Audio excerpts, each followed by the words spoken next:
खबर यूपी में अब दुर्गंध और सुगंध की नई राजनीति शुरू हो गई। अखिलेश यादव ने गौशाला को दुर्गंध से जोड़ा, बीजेपी को नफरत की दुर्गंध बताया। अखिलेश ने कन्नौज में कहा, हम भाईचारे की सुगंध फैलाते हैं, इत्र पार्क बनाते हैं। तो अखिलेश यादव ने गौशाले को दुर्गंध से जोड़ा है, बीजेपी को नफरत की दुर्गंध बताया। अखिलेश ने कहा कन्नौज में कि हम भाईचारे की सुगंध फैलाते हैं, इत्र पार्क बनाते हैं। तो यूपी में अब दुर्गंध और सुगंध की एक नई राजनीति छिड़ती हुई नजर आ रही है अखिलेश यादव के इस बयान के बाद, जहां अखिलेश यादव दुर्गंध बता रहे हैं गौशाले को, बीजेपी को नफरत की दुर्गंध बता रहे हैं। अखिलेश का यह भी कहना था कि हम भाईचारे की सुगंध फैला।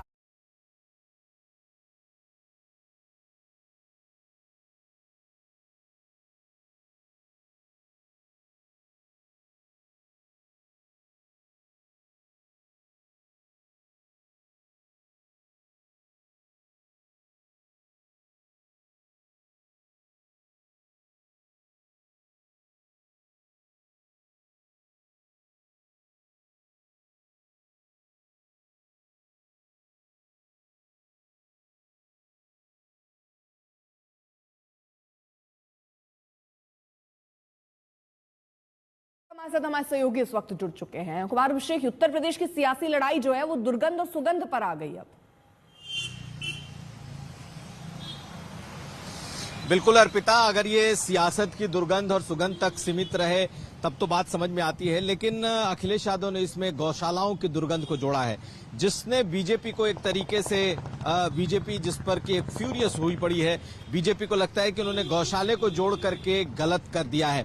हालांकि आप देखें तो कन्नौज में इत्र पार्क अखिलेश यादव ने बनाया था और इत्र की नगरी उसको पहले से कहा जाता है, लेकिन जब वहां गए हैं, कल चूंकि उनका वो संसदीय क्षेत्र है, तो उन्होंने नफरत की दुर्गंध और सुगंध की चर्चा की अपने इत्र की। लेकिन जैसे ही उन्होंने गौशाले की बात कही है, तब से ये मामला सियासी होता दिख रहा है। मुझे लगता है कि बीजेपी इस मुद्दे पर अखिलेश यादव को घेरने वाली है, और चूंकि योगी आदित्यनाथ का ये ड्रीम प्रोजेक्ट है, जितने गौशाले हैं आप गौशालाएं हैं आप पूरे उत्तर प्रदेश में देखें तो उन्होंने आवारा गायों के लिए, मवेशियों के लिए गौशालाएं बनवाई हैं। तो अखिलेश यादव ने वहां हिंट किया है, वहां एक तरीके से हिट किया है, और मुझे लगता है कि ये आने वाले समय में ये एक नई सियासत शुरू होगी। कम से कम बयानबाजी का दौर तो बिल्कुल शुरू होगा कि किस तरीके से अखिलेश यादव गौशालाओं को टारगेट कर रहे हैं। अर्पिता, चलिए, बहुत बहुत शुक्रिया आपका तमाम जानकारी के लिए। वहीं देखिए, त्योहारों का मौसम है और इस हफ्ते ईद है, इसी हफ्ते शुरू हो रहे हैं नवरात्र।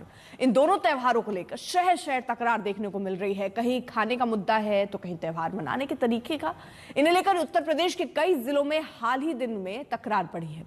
सरकार और प्रशासन ने युद्ध स्तर पर हालात काबू में बनाए रखने और त्योहार पर किसी भी साजिश को नाकाम करने का अभियान छेड़ दिया।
ये गाड़ियां हमने रखी हैं, उसमें फैंटम्स लगाए हैं। लोकल हमने सादी वर्दी में भी हमने डिप्यूट किया है लोगों को। लोकल जैसे मैंने बताया, हमारी जो इंटेलिजेंस यूनिट होती है वो अलर्ट मोड पे है। सीसीटीवी कैमरास हमने इंस्टॉल कराए हैं कई जगहों पे।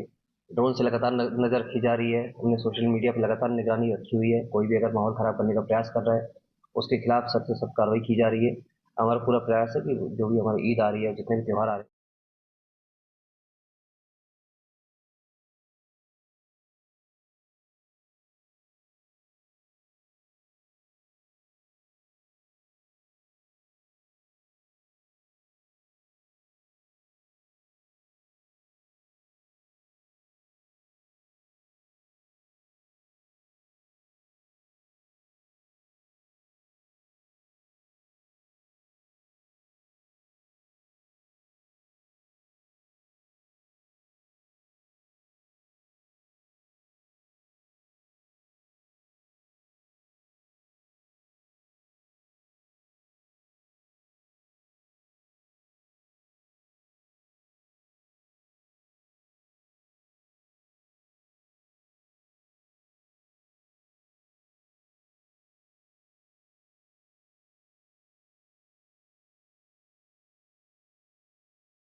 कमल के हालात संभालने में पुलिस प्रशासन को लगातार एड़ी चोटी का जोर लगाना पड़ा है। दो समुदायों के त्योहारों की चुनौती से निपटने के लिए अब साफ साफ कह दिया गया है कि नमाज ना तो सड़क पर होगी और ना ही किसी की छत पर।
वाले त्योहारों को लेके थे, जिनमें नवरात्र है और उसके बाद से ईद है और फिर रामनवमी है। तो उसके दृष्टिगत लोगों से बात की गई और शांति और सौहार्द मेंटेन करने के लिए सबसे अपील की गई। नमाज के लिए निर्देशित कर दिया गया कि सड़कों पर नहीं पढ़ी जाएगी और उस पर लोग सहमत भी हैं। इनके द्वारा एक मुद्दा उठाया गया कि छतों पर नमाज पढ़ने दिया जाए मस्जिद से सटे हुए, तो उसमें कहा गया है कि उसकी जांच करा दी जाएगी। अगर उसमें लगता है कि परमिशन देने से कोई अनहोनी होने की आशंका है तो उसमें परमिशन नहीं दी जाएगी। मस्जिद एवं ईदगाह के अंदर ही नमाज अदा की जाएगी और परिसर के बाहर सड़क पे कोई भी नमाज अदा नहीं की जाएगी और सड़क पर लोग बैठकर नमाज अदा नहीं करेंगे। और साथ ही बिजली पानी की कुछ समस्याओं के बारे में भी उनके द्वारा अवगत कराया गया है, जिन्हें भी समय रहते हुए पूर्ण करा लिया जाएगा। और किसी के द्वारा